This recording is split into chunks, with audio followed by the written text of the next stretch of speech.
Sir मैं 250 पर यहाँ पहुंची और यहाँ पहुंच के जैसे मैं बेल रिंग करने लगी, निशा ने डोर खोल दिया एंड कहा कि अंकल अपने रूम में है।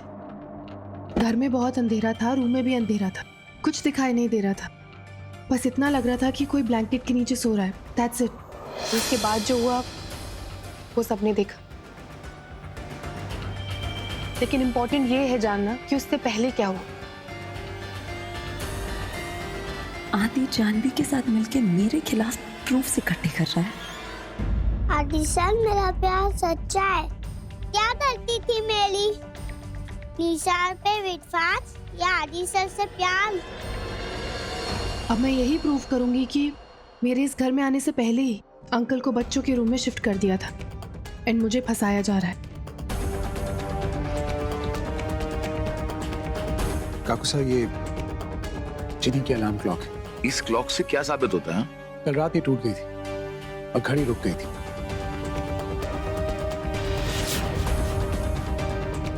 तब घड़ी में टाइम 2:37 था और उस वक्त बाबा बच्चों के रूम में थे। इस क्लॉक का और भाईसा के जाने में क्या कनेक्शन? ये घड़ी कल रात बाबा से टूटी थी। उस वक्त टाइम था 2:37।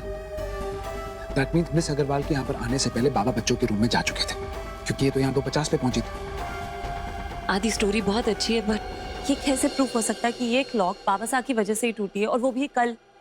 मैं बता रहा हूँ निशा, तुम्हें याद है ना, चिनी हर रोज रात को उठती वॉशरूम जाने के लिए। कल रात भी उठी थी। एक मिनट, चिनी, चिनी बेटा, इधर आओ। बेटा आप सबको बताओ, कल रात जब दादू आपके रूम में थे तब आपने क्या देखा था? मैंने देखा कि दादू सो रहे थे और नीचे अलार्म क्लॉक टूटी पड़ी थी। थैंक यू, चलो जाओ। आदि क्यों? मैंने तुम्हें सुबह भी कहा था बच्चों को क्यों इन्वॉल्व कर रहे हो, क्यों उनसे पूछताछ कर रहे हो ऐसे, क्यों? उन्हें क्या समझ? मिसअंडरस्टैंडिंग भी तो कोई हो सकती है। You're feeding it in her. ये क्लॉक कल रात ही टूटी, इसका क्या सबूत? उसके लिए हम अंकल को बुला लेते हैं। एक मिनट,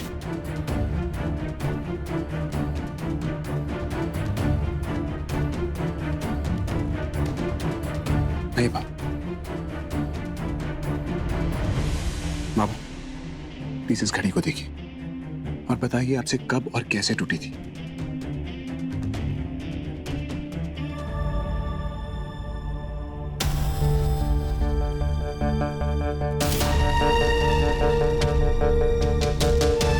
इनकी तबीयत काफी सीरियस है, ब्लड प्रेशर भी बहुत हाई है। किसी शॉक की वजह से ये डिप्रेशन में चले गए। मैंने इंजेक्शन दे दिया है, ठंडे पानी की पट्टियां करते रहिए। कोई इमरजेंसी हो तो मुझे बताइएगा। नेहा पटिया लेके आओ जी।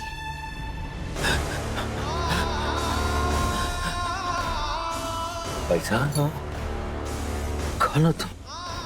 मैं धर्मेश। कौन धर्मेश? भाई साहब, धर्मेश आपका भाई। ये शारदा, ये आदि, ये निशा बीननी।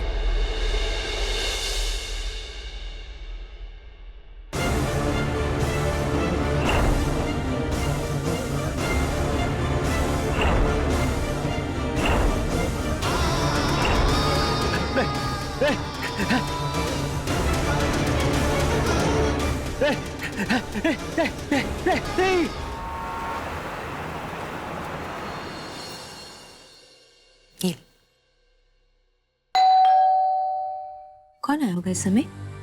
मैं देखती हूँ।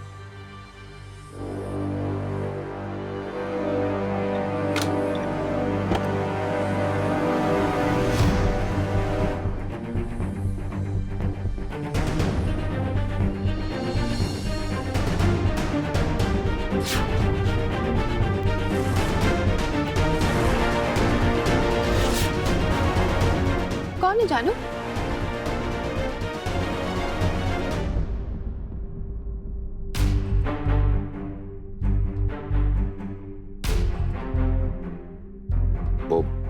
भाईसा की तबीयत अचानक खराब हो गई, किसी के हाथ से दवा नहीं खा रहे हम, यहाँ तक कि आदि के हाथ से भी नहीं।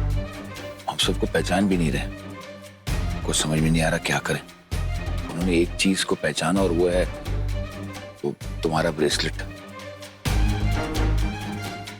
देखो मैं जानता हूँ कि जो भी हमारे घर में हुआ वो अच्छा नहीं हुआ, वो नहीं होना चाहिए था। बड़ी मुश्किल से मैं यहाँ पर आया हूँ, क्या करूं? क्या पैसा के खातिर तुम एक बार हमारे यहाँ आ सकती हो?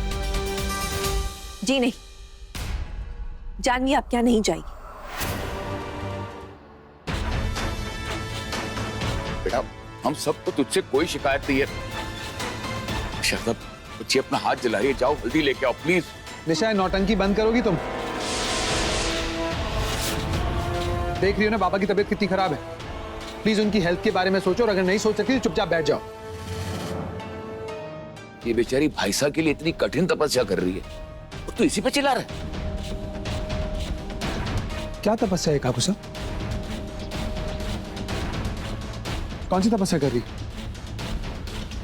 अगर निशा को अपनी गलती का एहसास होता ना तो बाबा से माफी मांगती, जानवी से माफी मांगती। बाबा की तबीयत ठीक करने में हमारी हेल्प करती, ये नौटंकी नहीं करती। काकू साहब इतनी मुश्किल से बाबा की तबीयत ठीक हो रही थी, क्या करेंगे अब हम? किसे बुलाएंगे?